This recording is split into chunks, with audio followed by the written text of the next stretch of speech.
Okay, Chris, or I just whatever. call this number back. I need $25 for this walk around sit down chair. Productions. Been around the block. Been around the block.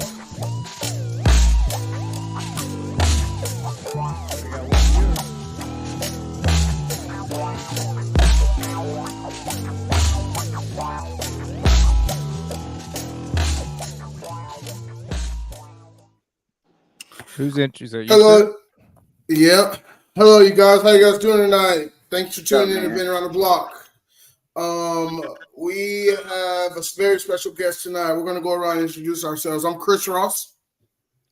Nemo. I'm Brooks Southard. Jeremy Harjo. And I'm extremely happy to have Jeremy on here. This is my family, man. Known each other since we were little kids. And I know that he has some interesting things going on in his life. And he's really committed to his recovery. Man, I want to say, Jeremy, thank you for showing up on short notice, dude. I know we were going to schedule out a little bit later, and I know whatever the other guests didn't follow through, so we really appreciate you under short notice, man. It's very solid move, so thank you. Yeah, man, not a problem. It's an honor. Oh yeah. What was your drug of choice? I gotta ask. What was your drug of choice? Right off the bat. Everything.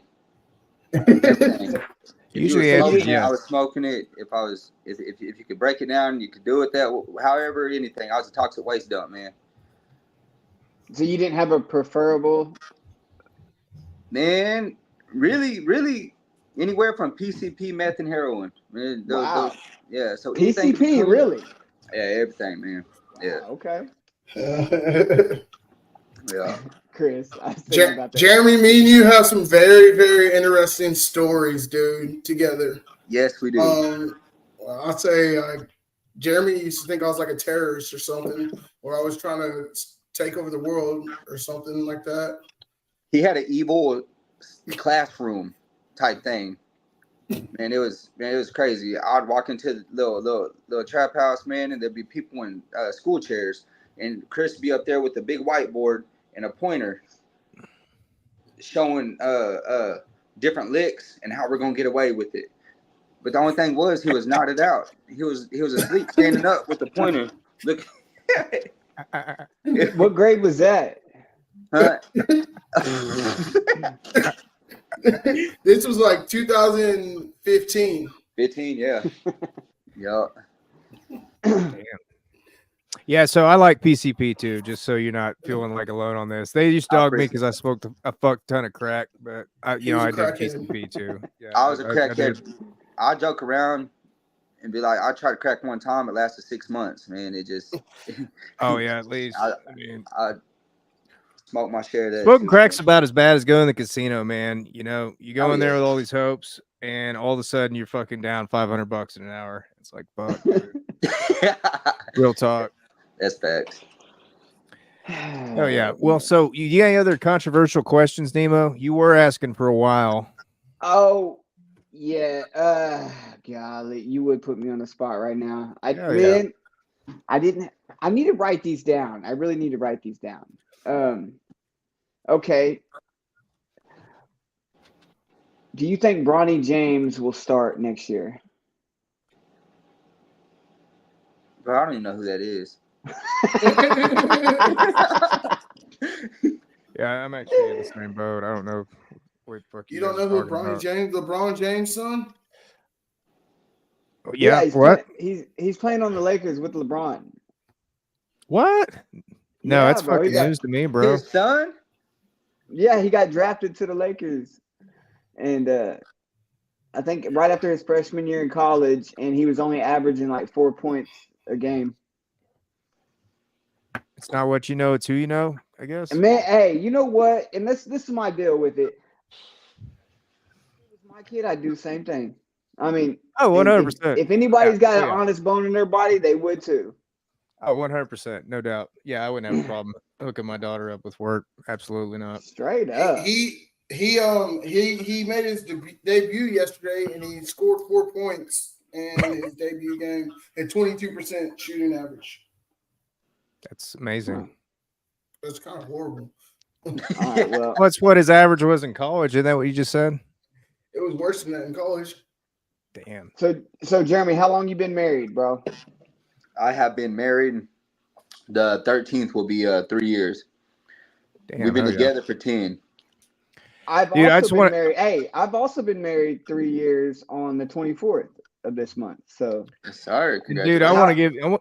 want to give your wife a shout out, dude. When I went to rehab, she was working there. She's the one that got me into the sober living house that I got into, and like kind of started the ball rolling for where I'm at. So big shout out to her, man. It's Yeah, man. Shout out Cheyenne. Yeah. Heck Still yeah. haven't talked to her into coming on the show yet, but she said she would respond back at some point. But I've been kind of bugging her a little bit. So hey, Just keep bugging her. someone just commented and said if I have to hear about Bronny James one more motherfucking time. So you sorry, need- Spencer, we ain't gonna bring it up. I think Chris should make a banner for it. Put a live vote up. So yeah, okay. Back to my original question. So out of has it been tough? Has marriage been challenging? Man, I ain't gonna say challenging. Really, I don't think that's a really good word for it. I mean, every relationship has its ups and downs. You mean Right. we're both hard headed. We both got a past. We both done been through the trenches and everything. So we got that fight in us. But our biggest thing is, or shit, I can't say ours. My biggest thing is whenever how I present. If I got an issue, no matter how minor or how big, the way I approach certain things. Because either I'm just nonchalant about whatever's going on and like I don't care because I Right. don't want to make it into a big thing, or I'm super animated and I'm like, my world's coming to an end, and she's like, bro, chill. But I mean, relationship, man. Since we've been sober, let's see, she got sober a little bit before me. I got sober when I was in the penitentiary, and she never had to go there, but she did all the rehabs and all them things, you know, man, the sober livings and stuff. She bumped her head a lot, you know, fight and all them crazy things. I mean, that's her little side. She can talk about that, but Yeah. she got sober and showed me the way, and so she just got 6 years back in March. I'll be getting 6 years, God willing, you know, in September, and since we've been sober, we done did everything we could to make sure that our relationship's gonna last and everything else. Man, there's one point whenever I was in sober living that shoot, I didn't even know if we were gonna be compatible sober. Our whole relationship been drugs and alcohol and stuff. So we had to have a sit down and talk about it, and we went out. What's that little place called? True Dads. I don't know if y'all heard of True Dads, but you can work on parenting and your relationship stuff and how to communicate and all them things like that. So I mean, we've done all kinds of different classes and everything else, trying to better ourselves, you know. So I'll say we got a great relationship. It ain't really rough. All right. Well, hey, this is a good foundation right here. Great relationship. It ain't really rough. There goes Chris again with that. Chris, man. I clicked on something. Get off of Facebook, bro. I was We're doing something, bro. Okay. bro, So, I got accidentally did it. Accidentally did it. You did that last week, though. let's Or jump a into couple your weeks story, ago. man. Yeah. Let's hear about it. All right, man.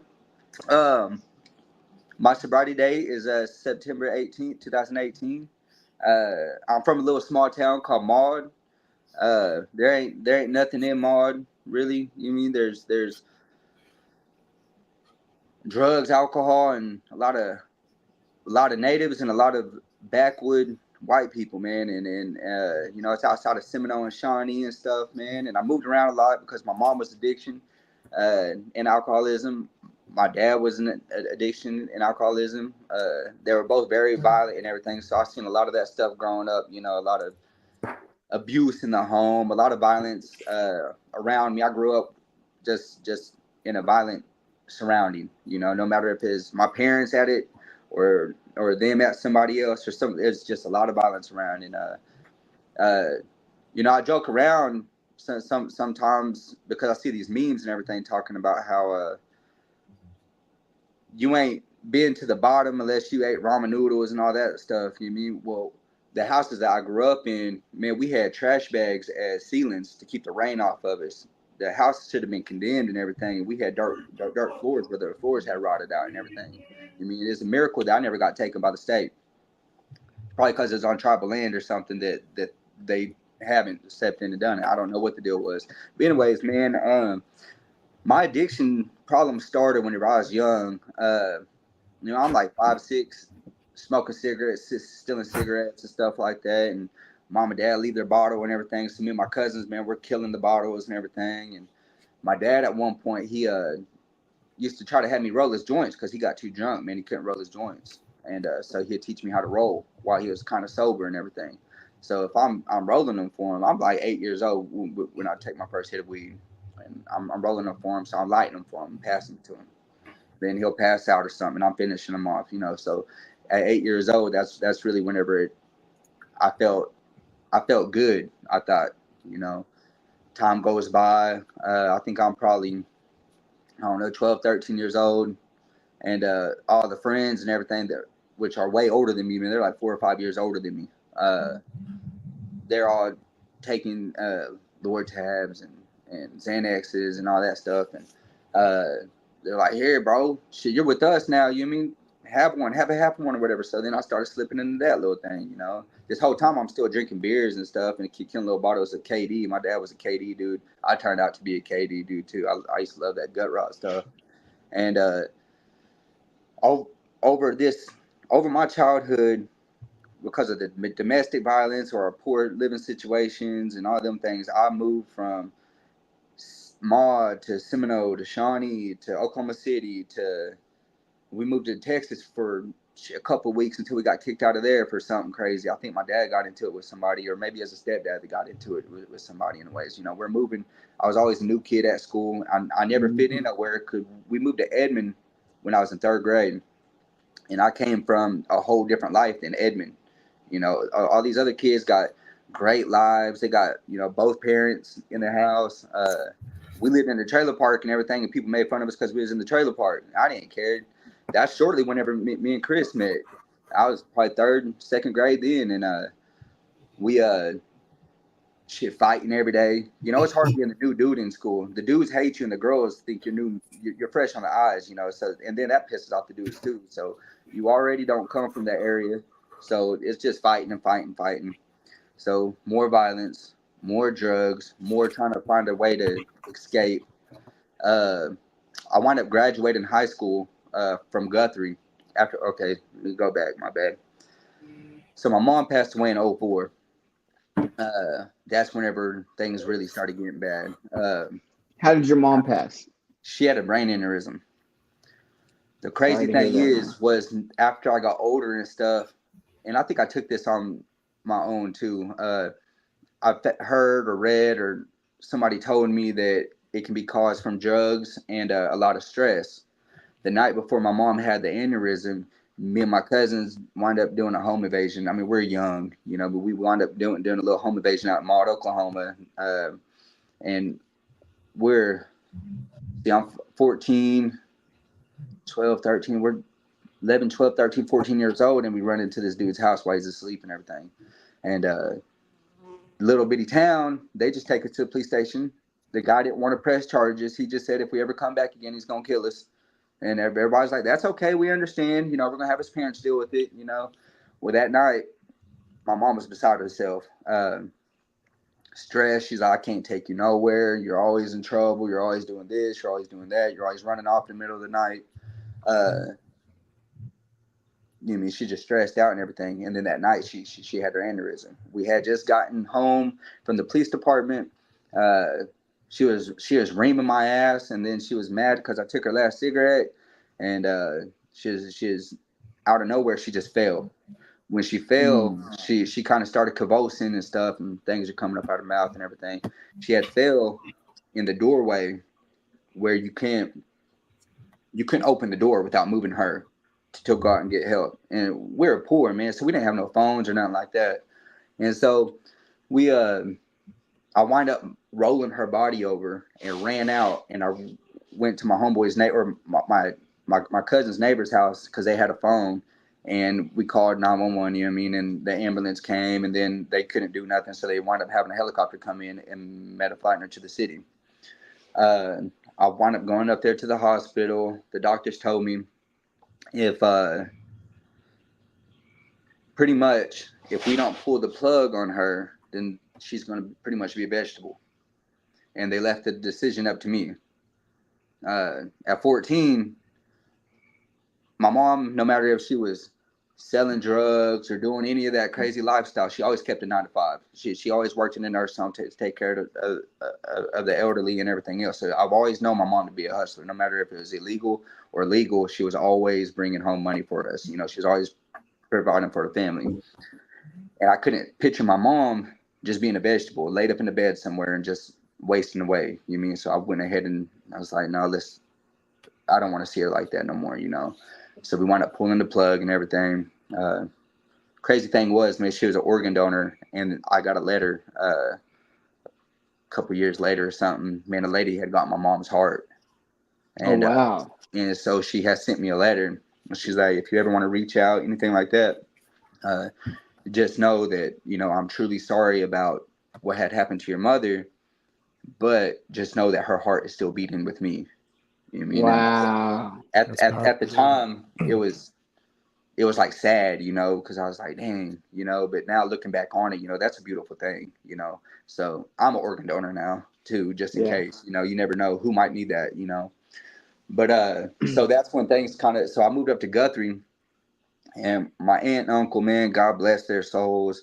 My aunt ain't never done a drug. She might have took one hit off a cigarette her entire life, man. If she's listening, I'm sorry, I forget your age, but I want to say she's in her early 80s, late 70s. My uncle, he kind of lived that life, man, but he joined the fire department, and he was one of them that could just quit. He didn't know he didn't need no programs. He didn't go to prison. He didn't do nothing, man. When it was time for him to quit, he just quit. They took me in. They try to give me a good life, man. They got a great life going for them. You mean their kids ain't never been in trouble, all that stuff. They try to show me the right, but I still had that fire from the way I grew up, and I was combative with it. I was like, man, I got to kill this fire because that's not who I am. That's just a part of the environment that I was in. But I didn't know how to really do that. But I kind of, in a way, I played my role. I was trying to do school, but I'd have little outspurts, and I would be real disrespectful to them, where I'd run off and go try to do whatever I wanted to, and all them things. When it came time for me to, whenever I really blew up and was pretty much like, screw it, man. They had already sent me to Thunderbird Youth Academy. It was a boot camp for kids, 16 to 17, and they tried to get me straightened out like that, man. I went to Job Corps to get my GED because every time I went back to school, I was hanging out with the wrong people again, doing the same old things, and they tried everything they could to keep me in line. Well, I turned 18, and I was a senior in high school. I had a 78 Chevy truck. I was gone. You know, you can't tell me nothing, man. I'm an adult now. So I wound up moving in with this girl. This whole time I'm still drinking and you're still in Guthrie at this time, right? I'm still in Guthrie, yeah. So when did you go to Thunderbird? I went to Thunderbird in 06. I was about this close to going to Thunderbird in 99. I actually got sent to another boys' home in Bixby, Oklahoma. So are we talking Thunderbird in Pryor? Yeah. Yeah. Yeah. Yeah. Okay, my aunt lives in Pryor. That's around the town I grew up in, Claremore. Okay. Yeah. Yep. Yeah. So I was a senior in high school. Nothing could tell me nothing. I wound up moving in. They said, if you want to leave, you can leave. But if you leave under bad terms, you can't come back. You know, you're going to have to learn from these experiences. And so I was like, I don't need nothing. You know, I'm gone. So I wound up moving in with the girl. We're drinking all the time. I'm doing other stuff whenever I can and popping pills and everything else. I was already prescribed Adderall. And because I got ADHD real bad. I'm unmedicated now. And so I might squirrel off every once in a while. But I do that all the fucking time. Yeah, bro, it's awful sometimes.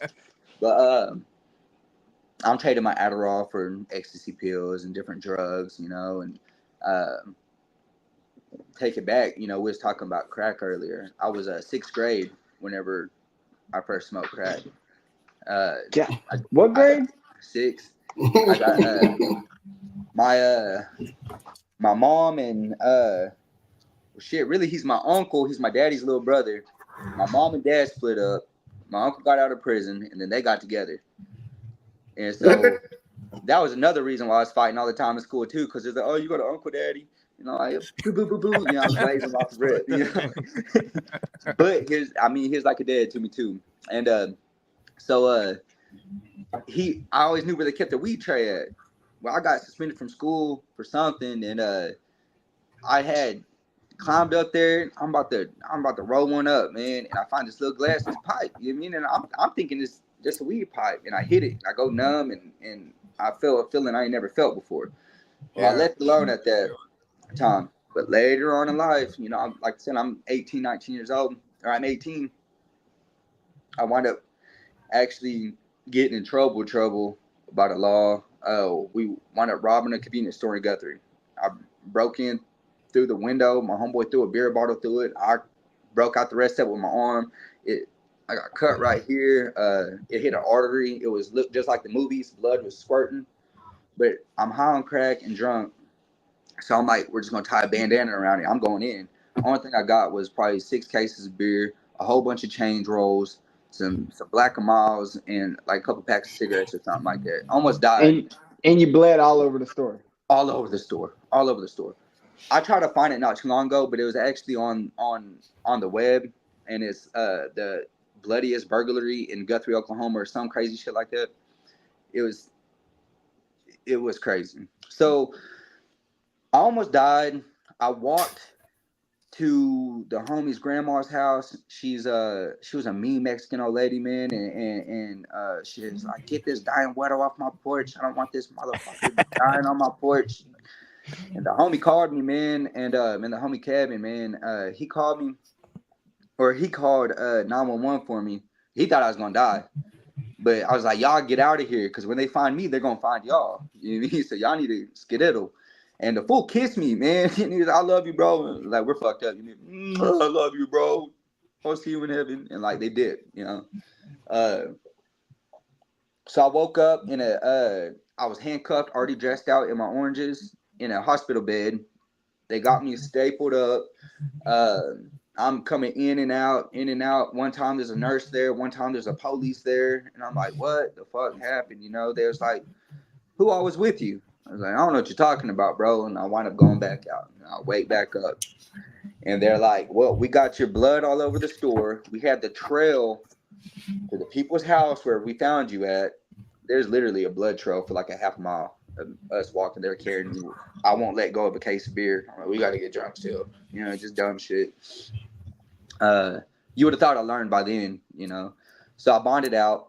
A week later, there's a trolley in Guthrie. It was kind of like a taxi service type thing. Little vans that drive you around and stuff. Well, some of my little partners at the time were in the back. They grabbed the money bag. They jet out the back door. I honestly didn't know exactly what was happening. I had money in my pocket because I was going to pay for it. We're just trying to get over here to go kick it with some girls. They grab the money and take off running, and the guy grabs me. And I panicked. So I hit him, and I took off running too. So I took off. Wind up running through these little, they call them Smurfs. They're little Section 8 apartments where there's an old lady out there hanging up her clothes on the clothesline. I don't see her. I just see a sheet, and I'll try to push through it. Me and her get wrapped up in this sheet together, and she's screaming, and I'm screaming because I don't want to hurt the old lady. I didn't mean to run into her, nothing like that. And if you've seen it on a movie, you'll die laughing because it was like real life. Like, dang. I finally get out. I talked to one of my partner's moms. She's like, hey, if you really didn't do anything wrong, go turn yourself in, because they already caught them. I'm like, you're right. The whole time I was 18 and they were 17. She wanted me to go in so that they go ahead and jam me up since I'm 18. They're going to get the slap on the wrist and go home. That's exactly what happened. So not only did I have the burglary too, I had a contributing to the delinquency of a minor. And now I got a robbery too, which is pretty much a conjoint robbery. It's not quite robbery by force and fear, but it's still a violent crime. I wind up going to jail for about 6 months. Or I signed for RID. I never went. That's what I was about to say. You went to RID, didn't you? I never went. I signed. They never pulled chain. They let me out on my court date. Craziest thing. The guys were like, so you didn't get no write-ups or nothing like that? You did all your classes? And I'm like, I've been in the back this whole time. See, this is Logan County. Thank God it was in Logan County. I'm glad that I had to work my way up to Oklahoma County to be ready. Logan County, it's not so bad. I mean, you're fighting and stuff, but it's not living conditions like Oklahoma County. I mean, you ain't fighting bed bugs or black mold. And so they I wound up getting out. I changed my life. Well, at that time, while I was locked up, though, I was kicking it with these bloods real hard. So I'm getting contacted with all these different bloods and everything. And we're gonna be dogs. They're gonna put me on when I get out. I'm 19 years old trying to get put onto a gang, bro. Ain't that the dumbest shit? And this is my thought process because they have my back in there. You mean? And I'm changing my life. I'm gonna do right. I started going to church. Still hanging out with these thugs. I'm still going to church. I'm still doing all these things. And then one day I just picked up a bottle again. I started drinking. Well, then it went to more robberies, more burglaries, more. I quit paying my restitution and all that stuff. So now I'm going to jail about every other month because I ain't going to court. I ain't checking on my PO. I'm doing. By this time, I think I had started IV using meth. You started shooting meth? Yeah, I started shooting meth. Yep. So how old are you right here? Right now? Or right then. I started shooting meth whenever I think I was 20. 19 or 20. I started. I think I snorted it once. I smoked a couple bowls once, and then I went straight to the needle, man. That's the same story as me, man. I jumped right in, man. And so the people I'm with right now, man, they're I got away from all the gang member type people, but they're still thugs and a lot of cocaine, a lot of drinking, Mexicans. You know, we're doing a lot of we're doing a lot of drinking, and then shoot meth and all that stuff, and then wind up just messing everything up. So I know you're pretty young at this time. Is a thought going through your mind that, hey, I might have a problem, or is it just? See, somewhere there was that thought, but then I couldn't break that old chain of like my mindset was this is who I was destined to be, because this is how my mom and my dad was. This is how my uncles was. I had some really good uncles and aunts out there that never done drugs. They lived a great life, but my head could not wrap around my dad, my uncle that pretty much raised me, all of their friends and my uncles and cousins that they ran around with. They're like the outlaws and stuff. They didn't care. They pistol toting everything. They're like old Western cowboys. So your mom, I know you mentioned your mom had passed from the aneurysm. What about your dad? Where's your dad at all this? He's drunk pretty much. In Shawnee, I wanted to go live with my dad after my mom passed. It didn't work out that way. He couldn't take care of me, man. It just was not going to happen. He wound up passing in 2012. That was right whenever I was going to prison the actual prison the first time. I got jammed up. I couldn't pay my restitution, and so I didn't have a cool charge to go back to prison on. It was failure to pay. So that don't hold any stripes in prison. What you in here for? I mean, I couldn't pay my bills, bro. Like, let me get a soup though. I got you. Nah, bro, it don't work like that. And so I got sentenced to a 5 on that. It was a nonviolent 5. I did. Where'd you go? I went to Bill Johnson's. Well, okay. I went to Bill Johnson's. I was there for 10 months, and then I went to Holden Mill Work Center, and I was there for about a month. But wait a minute. What year was you at Bill Johnson? Which time? So I was there from 2012. 2000. Damn, what year was that? 2012, 13. Okay, I was there 11 and 12, so I was just, okay. I didn't know. Okay, so 2013, 11, 12 or 13, because I got out in 2014, April of 14. So I was there 13, I guess. Okay. And then I went down to Holdenville Work Center, and that place sucked ass too. Yeah. But You I right wound next up to the getting out, medium. huh? You're right next to the medium, huh? Right next to it, man. Actually, Yeah. it's right next to the Supermax because the medium's right here, the Supermax here, and then there's a little bitty 3-foot chain link fence in this little building right there. Yeah.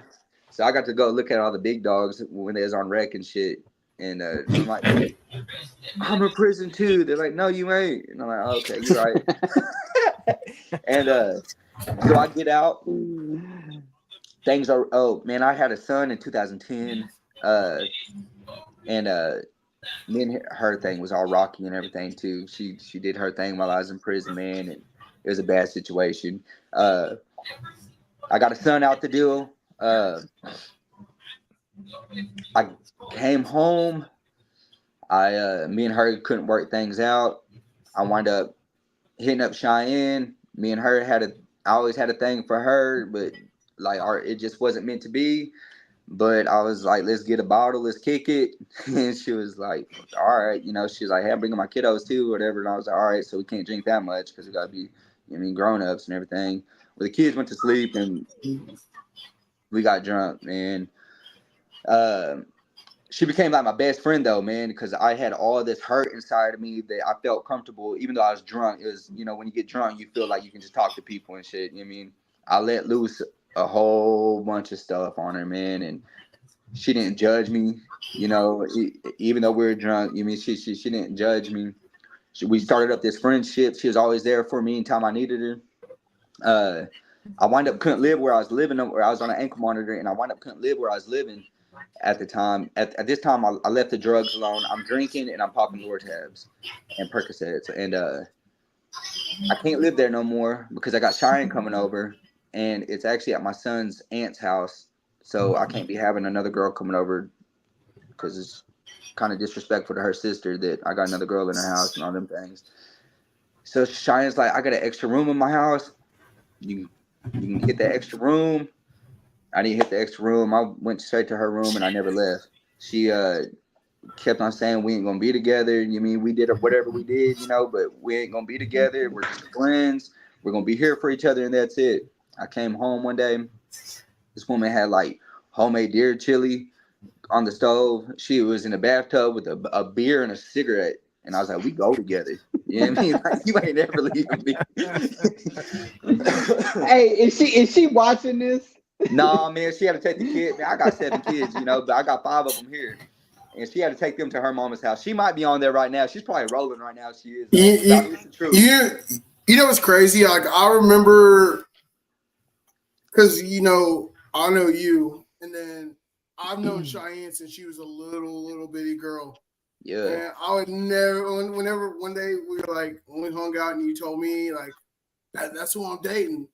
And I was like, Cheyenne, who? And you said, you said her name. And I was like, I've known Cheyenne her entire life, like since she was a little kid. Yeah. Like, it's just crazy that y'all are married. That's what that blows my mind. It blows my mind today. Hey, man, in high school, I was a senior in high school, a junior or senior. She was a freshman, and I was cheating off of her in math, bro. Like I was a fixer-upper, I guess, man. She was like, oh, this little. Oh, there she is. There she is. Yep. She just waved. There she is. All right. So, hey, wait. So let's get back to All it. right. So, you're out of prison. It's around 2014, right? Yep. Okay. So you move in with Cheyenne. Yep. She made deer chili. She's in the bathtub with a beer and a cigarette. Yep. It's a match. It's a match made in heaven. Yeah. Yeah. Okay, but you're still using. You're still drinking. I'm still using. I'm still drinking. But in your mind, it's not meth, so it's not bad, right? Right. Gotcha. Yep.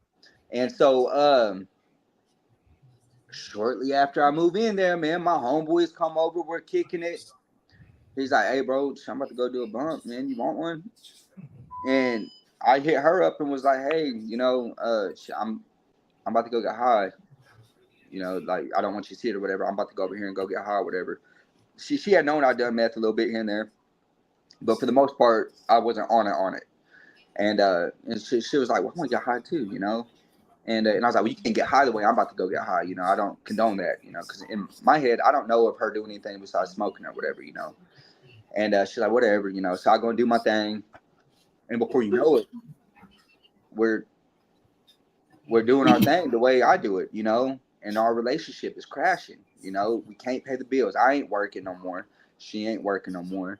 Her family's starting to not like me. You know what I mean? They're like, damn, you know, we liked you at first when they met me, I was really just drinking and stuff, and I was funny and all that stuff. Did you have your son at this time?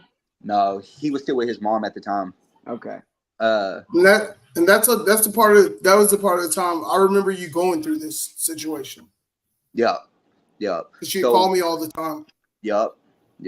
So now this is a little bit before that, actually, I think, bro. But so things are bad. How did that go? I wind up moving with my cousin Honey for a little bit, and I'm working with my big cousin Joe. And I wind up saving enough money, man. I get these there's little apartments in Edmond called the 3-story. I don't know what the real name of it is, but they're fucking trapped out. It's like an old nursing home or something, but it's 3 stories, and everybody used to every floor has a different party scene, and it's crazy out there, or used to be. And so I wound up getting a little apartment. She's pregnant with my daughter at this time. I still don't have my oldest son. She's mad. His mom's mad at me because things didn't work out, and wind up. Oh damn, man! I missed that part too. Somewhere in there, I left Cheyenne, got back with my son's mom, trying to make things work. She was like, "What you want to do today?" And I was like, "I don't know. What you want to do?" She was like, "Let's go get married." I was like, "Yeah, whatever. Yeah, let's go do that." So she drove us to the courthouse, and we got married. That did not work out. I try to get sober. I go to sober living. Things aren't working out. I wind up using this sober living because I'm stressed out over whatever I'm letting myself get stressed out. But I wonder what she's going on and all them things. And so I wind up this whole time. Cheyenne's pregnant with my daughter, and she's coming to visit me, let me see her because she's pregnant with my baby and all that stuff. I'm making sure she's okay and everything. And then she probably gonna kill me for saying this, but she's over there taking pictures of me in the car with her, and she's saving them, and she's saving all these pictures and all these things. Well, I'm like, we can't do this no more. I can't be around you. I'm really trying to make this stuff work with my son's mom, all these things. Well, time goes by. I think she's getting closer to time to have the baby and everything. And she calls my wife at the time, my son's mom, and was like, I just want to see how Jeremy's doing. I ain't heard from him in a while. The baby is doing good. And, you know, I had the little doctor's appointments, all these things. And I don't remember what my son's mom said. She said something kind of slick. And Shine was like, I got your honey right here. And started hitting her with them pictures of us. You know what I mean? So son's mom picks me up, and she was like, "Oh, this is look good." at this." She looked at me. I'm in the I'm a scrub. You mean I sat down in the passenger seat, you know, and she's like, "Hey, look at these messages real quick." And I see who they're from, and I just handed her the phone. She's like, "So where you want to go?" And she said I was toxic. Had to put that banner up there. Sorry. I was like, take me to my cousin's house. You know, I already knew what it was. I was like, screw it. You know, so I called Cheyenne, and I was like, you rat. You mean you gonna snitch me out like that? All these things, you know. She's like, I thought you said you wasn't talking to me no more. And I was like, what? All right, you know. And then something crept over me and stuff. I started thinking about it, and I was like, man, she's pregnant with my daughter, you know. And I was like, I done messed up wrong relationship, you know what I mean? I still got a chance for my daughter and everything, you know. Like I said, in the past, all through school and everything, I always had something for Cheyenne. I just didn't know how to go about it because I was so broken, trauma and all that crazy, toxic and all them things too. So wind up talking to her again. We wind up getting together. I wind up getting that apartment. Her and the boys move in. She's pregnant. We wind up getting bed bugs. So I'm drinking. Cheyenne's sober. I'm drinking, I'm getting high here and there, but I'm maintaining the meth and everything and the coke. So and I'm just, what year is this? I'm trying to get a timeline here. 2015. 15. Okay. Cool. Yeah. We're living there. Wound up getting bed bugs, and this is before I even knew what bed bug. I thought it was something that people just said, don't let the bed bugs bite. I didn't really think it was a real thing. Our whole apartment was infested. The whole apartment complex was infested, That's man. bad. So the day before my daughter was born, we moved to her mom's house and we left everything in that apartment. We didn't take nothing, man, and wind up staying there for a little bit, and I quit doing meth for a little bit. I'm eating pills though. It's to the point where I'm scrounging for change. Then man, I got $3, and I got this bag of cheeseburgers, and just fiend out, and so I'm drinking, and then I start getting high a little bit again, and I'm popping pills, and then we wind up. What was it, man? We wind up moving in with my cousin Starla and my one of my other cousins and everything. I started getting high on meth and everything, and then in my head, I can go back. I can't keep a job because I can't stay sober. Only thing I know how to do is criminal activity, and it's like instilled in me that I'm going to be able to do this. And so now I'm stealing and robbing and all that stuff, man, and just being a piece of shit, really, and hurting the people I love and shit I've stole from my family. It's all kinds of craziness. I wind up leaving. She gets pregnant again. I wind up leaving her because this other girl over here has something that she had a big house and all this thing. I wind up doing all kinds of, I'm gonna make it over here, and in my head, I'm gonna milk this girl for everything I got, and I'm gonna get my family on their feet, and it never goes that way. Everything. A lot of drugs, a lot of shooting up, a lot of drinking every night, and I don't know how many days sober I had in a 3-year span. Before I let the homeboy talk me into shooting dope. Whenever me and Cheyenne first got together, I might have had 1 or 2 days completely sober without drinking or anything. After that, after I shot up again, it was, I don't know, other than county jail, any sobriety. There's always something in my system. I wind up becoming really abusive to her, to her family, whether it be verbal or me and her brothers fought and just different things like that, man. I wind up just being a piece of shit, Wind up catching a possession, meth and heroin charge or whatever. This is right before me and Chris linked, or right after me and Chris linked up again. I was helping print checks, and you can't just get magnetic ink anywhere, so we could it in a ways. So there's a guy that taught us how to try to mix it up yourself, and I'd have fucking black ink all over me, and I'm going into cash savers and Walmarts and trying to cash these checks. And sometimes it works. Sometimes they're like, hang on real quick. And then, you got to jet out the door because, the cops are coming and all them things, and we're doing that. I found a guy that can turn a card from like a free play card at the casino. He can re-strip it with somebody else's stuff, and you can swipe their debit card off a free play card type thing, man. So we're in the mix of all these things. I'm meeting all these cool people that I like for my name to be associated with because it gives me some kind of street cred, But really, most of them are either they're scammers.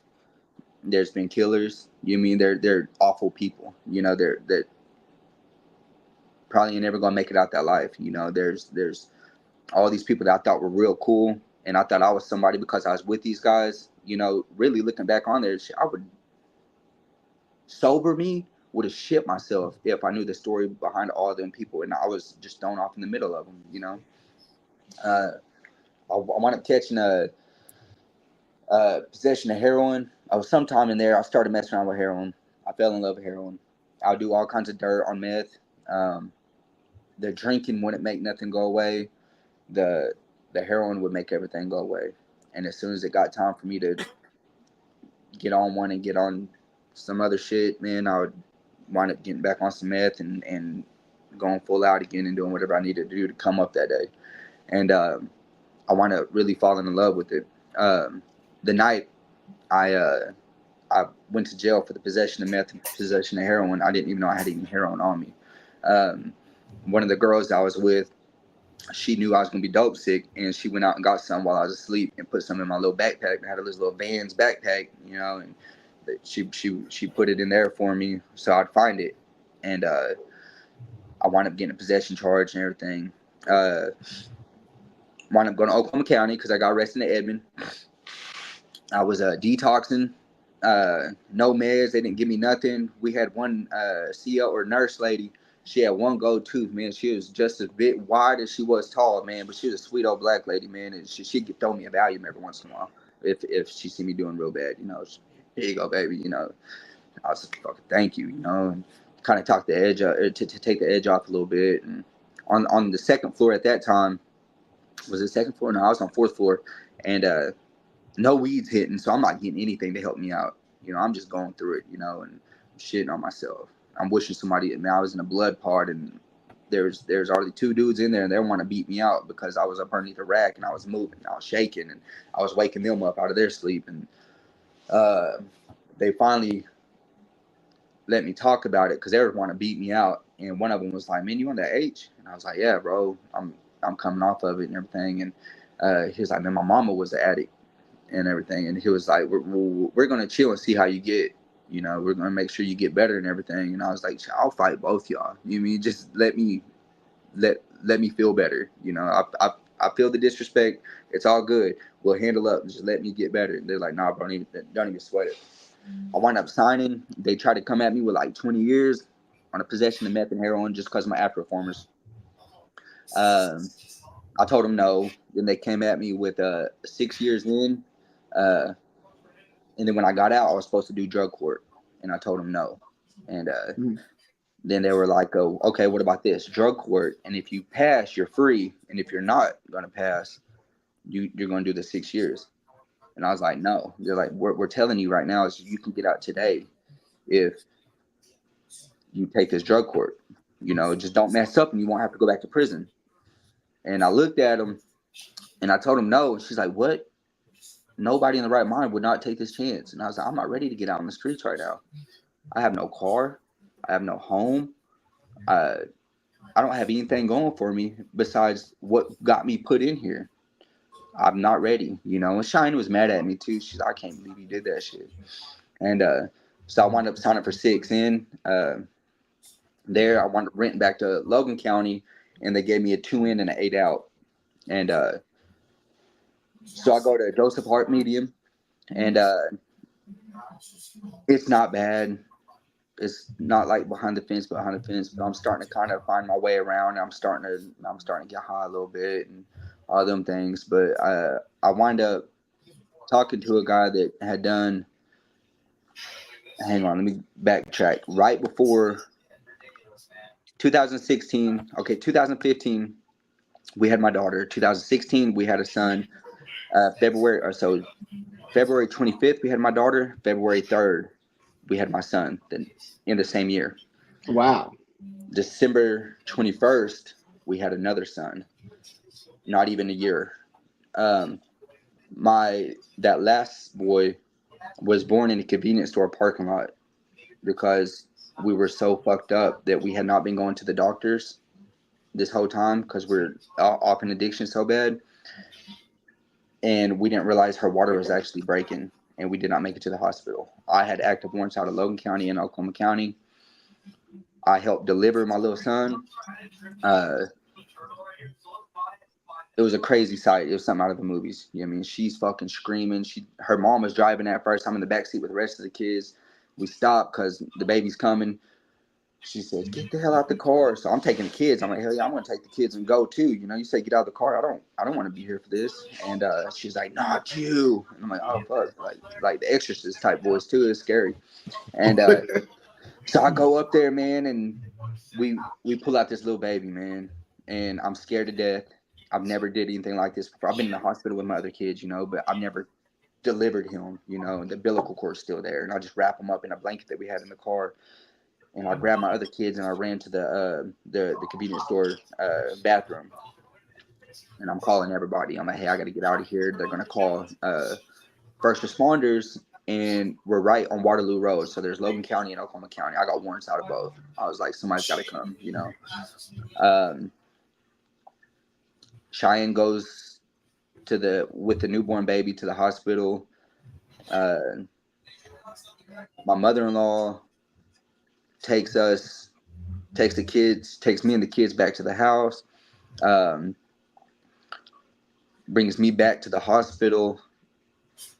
DHS is there saying that, you know, you pop hot for methamphetamines, we're taking your kids, you know. That's 5 kids right there that we're taking. Normally, I can't say normally because I know a lot of people that I mean, I don't know what anybody else would do. Instead of getting my shit together at that moment, I dove harder. You know, I felt like the world was against me and I was on a quick suicidal mission, pretty much. Went through a lot of depression and everything, and then I hit the streets harder and harder and harder.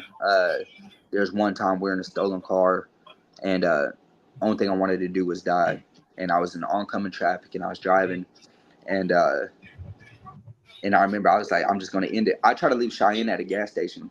I was like, how about you go and then go get a slider or a phone charger? I remember which one it was. And she's like, no, you're gonna leave me. And I was like, you don't want to come with me? Call your mom to come get you. And she was like, I'm not leaving you. And I was like, in my head, I'm like, you're gonna die with me then, you know. And so I get on there and I'm going on oncoming traffic, and I looked over and I see my daughter's face and Cheyenne's face, and I couldn't do it anymore. I broke down in tears and I pulled over, or I got back in the lane and everything, and I think we went to my mother-in-law's house at that time with a stolen car, and man, it was right then and there is whenever it really something needed to change, but I didn't know how. So I wound up going to First Step right after that. This is all before the second time I went to prison. Sorry, I kind of got mixed up. You're good. I wind up going to First Step. I was there not even a month, I don't think. I felt like they got a gym there. I'm not detoxing. I'm not doing nothing. I'm lifting weights. I'm going to meetings. I'm doing all these things. Cheyenne's still struggling, and I think I'm to a point right now that I can get out. Me and her can relapse together. We can go to community. We'll go to TRC together. We're going to go to community house together and do our whole program together. Well, none of that shit happened. That's whenever I went to jail for the possession charges. So fast forward, I'm in prison. I'm talking to these old heads that are doing triple life sentences, never going to get out and everything. And they're telling me, is this really what you want to do for the rest of your life? You know, I heard you cry about your kids. They need their daddy, you know, and this really what you want to do? And so I started going to a sweat lodge in there, and it's a purification thing, man. You go in there, you sweat, and man, it's a Native American cultural thing. You know, you sweat, you pray, but you couldn't go in there if you were under any substances. You can't be drinking the hooch, you can't be getting high or nothing like that. So I started weaning myself off the little drugs and everything. And I'm going to these ceremonies in there. I put in my packet for lower security, thinking I'm going to go to a normal minimum. Well, they threw me back in Bill Johnson's. And not only did they throw me in Bill Johnson's, they threw me into the program where the boot camp is. And something, looking back on it now, bro, is my creator telling me this was what the steps you need to take to remain sober. If they threw me back into the regular yard over there, I would have been doing the same thing probably. But they threw me in that boot camp, and I was up at 5:30 every morning, P10, stretching. I gotta make sure I got a 45 cut in my bed. I gotta do all these crazy things and talk to these people that I feel are less than me in a respectful way. It's a very humbling experience because I didn't like none of them. I wanted to be shipped so bad. I was like, I don't care if y'all send me to the walls, you know. Now, That's when I got sober. is this your second time down? Second, yep. Okay. And how old are you at this time? At this time, I am, let's see, 26, 27. Okay. This is 2017. 2017. I'm there. I completed the program. I went to go down security. I wound up going to the RIT for DHS. One of the kids, attorney said pretty much over her dead body, will we ever get our kids back? I went back to the pod. There's some meth on there. I got high. They wound up pulling me back to the yard. I go back to the yard. I melt the cup, and they restarted my whole program. But at this point, they had already seen my personality and who I was sober, and the COs, the teachers, the case managers, everybody fucked with me. They were like want me to get it, so they're extra hard on me. Every time some of them the drill sergeants would walk by or anything, for no reason, they'd be like, Harjo, beat your face. I'm like, fuck, just you got to do it or you're gonna get a misconduct or something, And I'm like, man, I'm trying to make it out, and I completed the whole program all over. What really got me was I took a class called CBRP, Cognitive Behavioral Relapse Prevention. My teacher, Mr. Spade, he had me write 5 things that I loved wholeheartedly, and I would never put anything above them. And I put my kids up first, and then my relationship, then my family, and then things like that, And he said, "Not put drugs and alcohol above that." And that hit me because up until then, until I could actually vividly see it, I did not realize I was actually putting drugs and alcohol over everything I loved. So I love that more than I even love my kids. And it started making me think, they didn't take my kids. I gave them away, and that was another experience of all kinds of just turmoil, that just hurt having to realize that they didn't take my kids. I gave them away. And I chose all this other stuff over protecting my kids, over being a daddy, And so that's whenever it started. So the day I relapsed was the 17th of September. And the next day is whenever I started my sobriety date. I got out of prison April 2019. I went to Oxford House. I was there for like 6 months, man. I went to World Convention. We'd hit 3 or 4 meetings a day. The group I had was a really great group. We did everything together. We're a real brotherhood, The only thing close to them that I see is how y'all are with Better Together.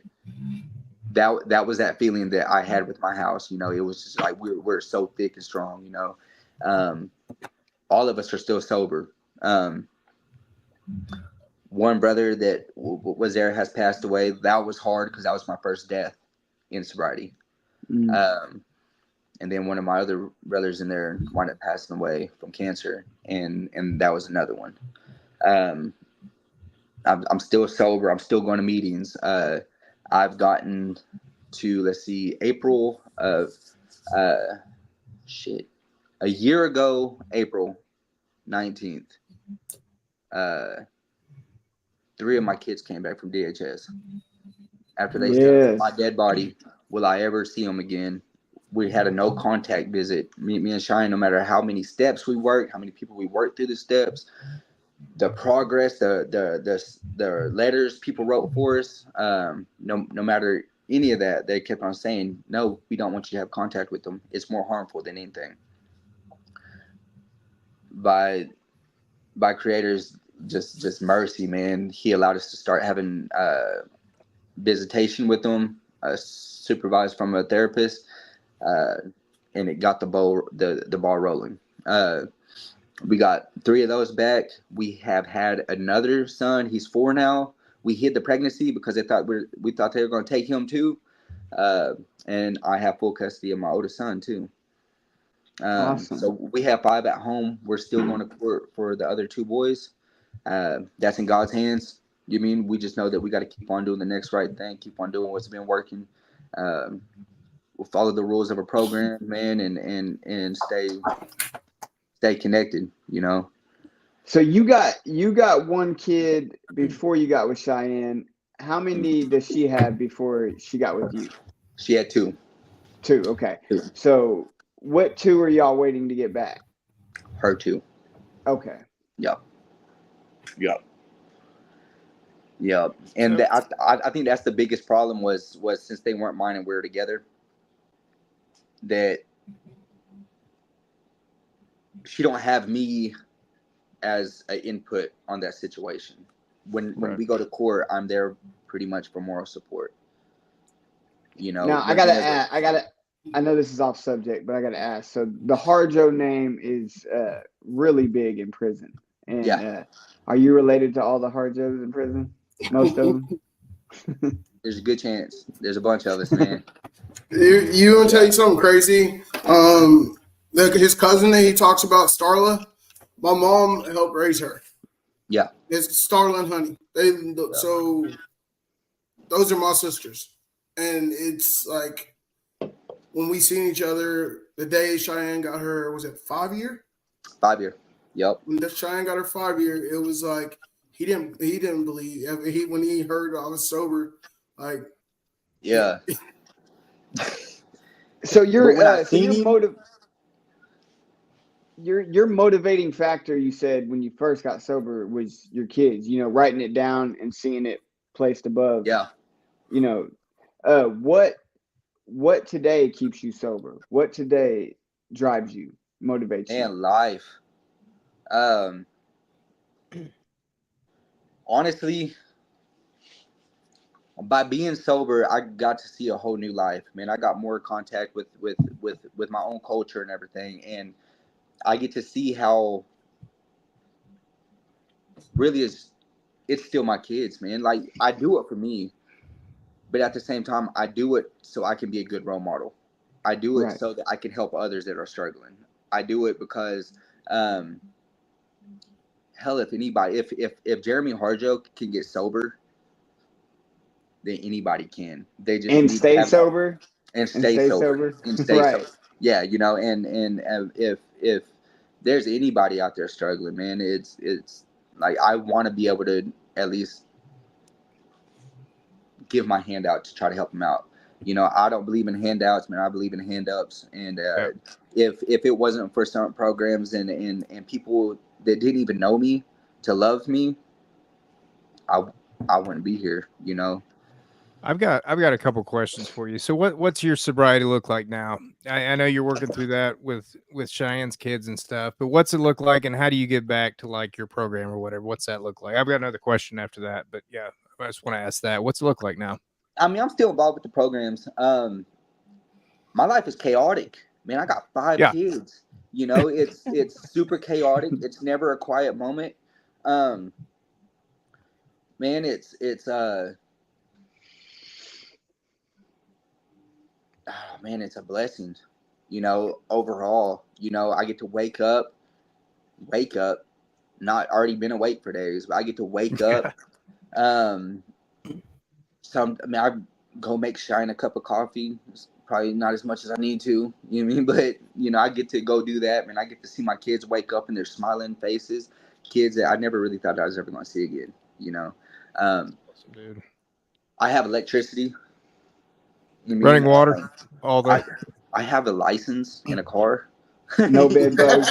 Yeah, I don't know when the last time I drove with a gun in the trunk. You know, I don't. You know, it's been years. You know. Oh yeah. It's blessings, man. I've gotten to mend my relationship with my family. There's so many of my family that I have hurt and devastated, and I'm welcomed around now. You know, my great aunt and uncle, the ones that took me in after my mom died, I stole from them. I took advantage of them. I lied to them. I broke their hearts because they tried everything they could to get me to get out that life. And they're always there. Every time I went to jail, they'd put money on my books once a month. You know, it might not be much, but they still looked out. They got me by, you know. The first year I was in prison, or out of prison, I wanted to meet up because I thought, hey, I'm changed my life now. You know, I've been sober this long. I'm doing good. I would like to come out to y'all's house for Christmas. We went to Olive Garden. They took us to Olive Garden, and it hurt my feelings. And I don't really know the backstory about why they didn't want me to come out. I don't know if it's because of lack of trust. Am I just gonna flake off again, or what it was? But that's how it took. I was like, they don't trust me, and it hurt my feelings. But then I realized why. You know that yeah. I was untrustworthy. And now I'm invited to every cookout, every birthday, everything, and it's a beautiful thing being able to be around your family and stuff. So who would you say, who or what is your biggest inspiration currently? Man. Sorry, Nemo. No, you're good. My kid's future is the what. And I want to say Cheyenne is probably one of my biggest inspirations, man, because she did this shit without having to go get locked up or anything like that, man. She really trudged the road to happy destiny, man. She really did. There we go. What was you going to ask, Nemo? I didn't mean to interrupt, dude. No, you're good. I was just going to ask if he remembers the question. Oh, do you remember the question? I could read it. I've got it on the post-it note. So if you could go back in time, what would you change? I used to want to change everything. It made me who I am, and it made me that much stronger, and it made me who I am today. Fuck yeah. I wouldn't change anything, man. Hell yeah. That would be my answer too if anybody asked me. Yeah. So what would be your question for the next guest? I'm going to go and get that written down so we have it for the next person. It could be anything. I mean, you can even ask about football. I don't even know nothing about football, man. Or basketball, as you made that clear. Yeah. What about the Atlanta Astros? That's not a team. I'm just saying, man. Sports ball. Man, a question I think would be what keeps you from giving up?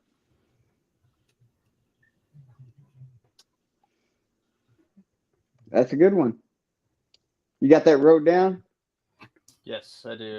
I actually just posted it in our calendar for the next guest on her thing. Why is it super loud now? Is it really loud?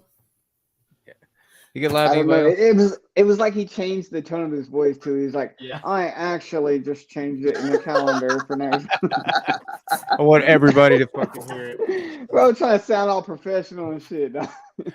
Jeremy, so, all right. So what keeps you? Wait, hold on. I didn't finish writing down the question. That really threw me through a curveball. I got ADHD real bad too. So what keeps you from what? Giving up. Giving up. Awesome. Jeremy, man, you're a really big inspiration to me when it comes to my sobriety. You know, me and you talk on the phone a lot. We're family. Like, it's nothing. We've been going through something for the past few months together, and the things that you've done, and you worked in recovery. At first, I didn't want to, and now I do, and I see why you continue to do it. Yeah. And you have a good heart, and I know this, and you really are a really, really, really big inspiration in my sobriety. I appreciate that, bro. Do you have any more questions, Nemo? Yeah, I do. You think your wife will want to come on here and tell her side? Man, she keep on bugging her. She'll do it. She told me no. She told me no, and I asked her that one day. I work at the same place she does now, and I've bugged her a couple times. I haven't brought it up. She's like, give me no Monday to answer it, and then just nothing. So I'll she did that the other day at the wedding too. She like, that's what she did to me. That's right, I forgot. Yeah, just stay on it. I'm gonna stay on it too. All right, she had, man, her story. I mean, a lot of it's with me, but her own story, man, it's a beautiful thing, and I know it's gonna be great. I bet. Yeah, man, we're grateful for you coming on again. Thanks for coming on for such short notice, dude. Your story is great, dude. I'm, like I said, eternally grateful for you coming on here. Anybody else have anything? Nope. I ain't gonna end it though without you. You saying right, I can do it. Are you guys ready to cut it off? Are we officially ready? All right, here we go. I want you to play those sounds. I want to hear them. Which one? This one? Call this number back. I need $25 for this walk around sit down chair. Productions. Thank you for just tuning in. There we go. Lady out. Something like that. It's hold on. It's still not fucking loading. Oh my god. Call this this number back. I need $25 for this walk around. It's not what it's supposed to be doing. There it goes. Why you have so Okay. much trouble with that? Technological differences. Yeah, thank you guys for tuning in, and I will be uploading this to Spotify, or Chris will. I'm getting ready to mix it. Instagram, Facebook, been around the block. Holla at you. Holla at you. Thank you for tuning in. I appreciate All y'all. right, thanks, guys.